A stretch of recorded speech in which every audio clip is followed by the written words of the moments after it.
श्री राम के बाद लवकुश और अयोध्या का क्या हुआ? आज कहाँ है श्री राम जी के वंशज? दोस्तों, रामायण और श्री राम के इतिहास के बारे में तो हम सब जानते ही हैं कि कैसे 14 वर्ष का वनवास काटा, रावण को हराकर भगवान राम अयोध्या लौटे थे और अयोध्या का शासन संभाला था। लेकिन जब भगवान राम ने अयोध्या को छोड़ा और स्वस्थ शरीर का त्याग किया, तब उसके बाद क्या हुआ? श्री राम और उसके भाइयों ने अपने शरीर को किस प्रकार त्यागा और उसके बाद अयोध्या का क्या हुआ? और क्या आज भी भगवान श्री राम के वंशज जिंदा है? इन सभी सवालों के जवाब सनातनी टेल्स चैनल के इस वीडियो में हम आपको बताने जा रहे हैं। वीडियो को अंत तक जरूर देखिएगा और इस वीडियो को एक लाइक जरूर कर लीजिए और साथ ही आप चैनल पर नए हो तो चैनल को सब्सक्राइब जरूर कर लीजिए।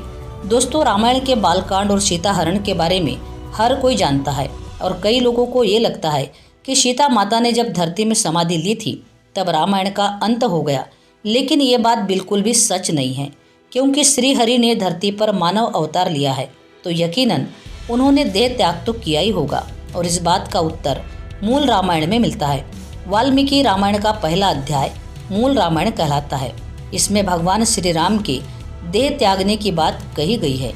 पौराणिक कथा के अनुसार सीता जी के धरती में समा जाने के बाद विष्णु जी का 7वां अवतार यानी श्री राम का पृथ्वी पर समय पूरा हो गया था। श्री राम ने पहले ही हनुमान जी को पाताल लोक भेज चुके थे अंगूठी ढूंढने के बहाने, क्योंकि भगवान श्री राम इस बात को अच्छे से जानते थे कि उनका परम भक्त हनुमान उनके पास रहेगा तो कभी भगवान राम को पृथ्वी लोक त्यागने के लिए मंजूरी नहीं देगा। हनुमान किसी भी कीमत पर ऐसा नहीं होने देंगे और यही वजह थी कि भगवान राम ने खोई हुई अंगूठी को ढूंढने के लिए हनुमान जी को पाताल लोक भेज दिया। हनुमान जी भगवान श्री राम को छोड़कर जैसे ही पाताल लोक को निकलते हैं, वैसे ही यम भगवान राम से मिलने के लिए धरती लोक पर आते हैं। यम भगवान राम से मिलने के लिए वे अपनी असली अवतार में नहीं आते, बल्कि एक साधु का भेष बनाकर आते हैं, जो भगवान राम को इस बात से अवगत कराते हैं कि पृथ्वी लोक पर उनका कार्य पूरा हो चुका है और अब उन्हें मानव रूप त्याग कर बैकुंठ लोक लौटना पड़ेगा। भगवान राम ने अपने भाई लक्ष्मण को आदेश दिया कि वे किसी को भी अंदर न आने दे, नहीं तो उस इंसान को मृत्यु दंड दिया जाएगा।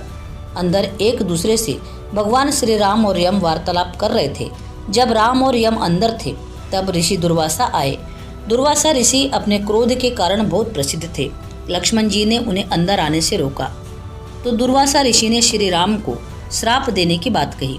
ऐसे में भाई को श्राप ना मिले, इसलिए लक्ष्मण जी ने खुद को बलिदान देने की सोची, इसलिए खुद ही श्री राम के पास चले गए। ऐसे में भगवान राम को समझ नहीं आया कि वो लक्ष्मण को कैसे मारे। भगवान राम ने लक्ष्मण को देश निकाला दे दिया। अपने भाई को निराश हुआ देख लक्ष्मण जी सरयू नदी में जाकर विलीन हो गए, यानी कि उन्होंने अपना देह पानी में त्यागा और शेषनाग का रूप ले लिया। कहा जाता है कि लक्ष्मण शेषनाग का ही मानव रूप है। इसके बाद राम जी ने भी इसी तरह अपनी देह त्याग दी।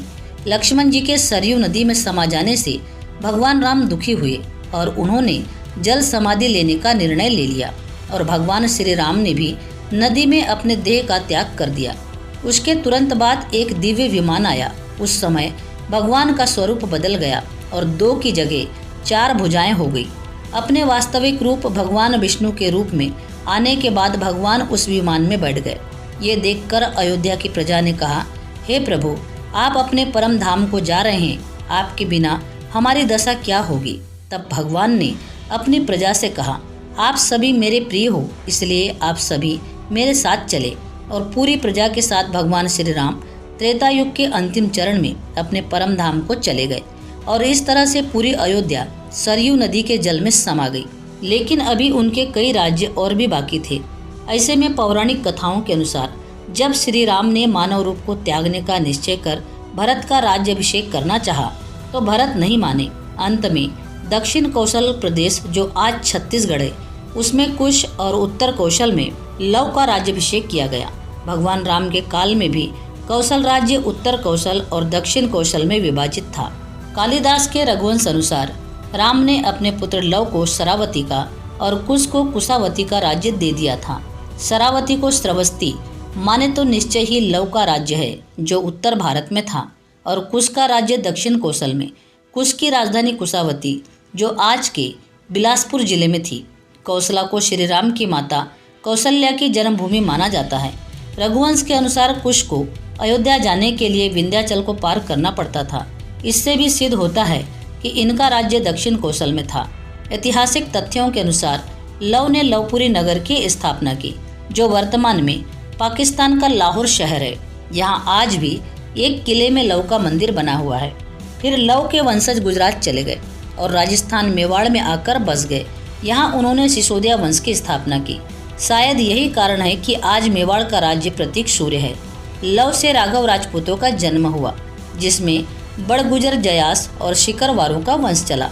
दूसरी शाखा सिसोदिया राजपूत वंश की थी, जिनमें बौछला यानी बैछला और गहलोत कोइल वंश के राजा हुए। दूसरी ओर कुश ने कुशावती राज्य की स्थापना की, जो छत्तीसगढ़ राज्य के बिलासपुर जिले में है। कुश ने अपना राज्य पूरब की तरफ फैलाया। तत्पश्चात एक नागवंश कन्या के साथ विवाह किया। ऐसा माना जाता है कि थाईलैंड के राजा उसी नागवंश के वंशज है। शायद इन्हीं कुछ कारणों से आज भी थाईलैंड के राजा को राम की उपाधि देने की प्रथा यथावत है। कुश से कुशवाहा यानी कछुआ राजपूतों का वंश चला। इसके अलावा मौर्य सैनी शाक संप्रदाय की स्थापना कुश के ही वंशजों से हुई। इसके अलावा ऐसा कहा जाता है कि लव और कुश में कुश का ही वंशज आगे बढ़ा। इसी कारण इतिहास में भी कुश के ही वंशजों का वर्णन मिलता है।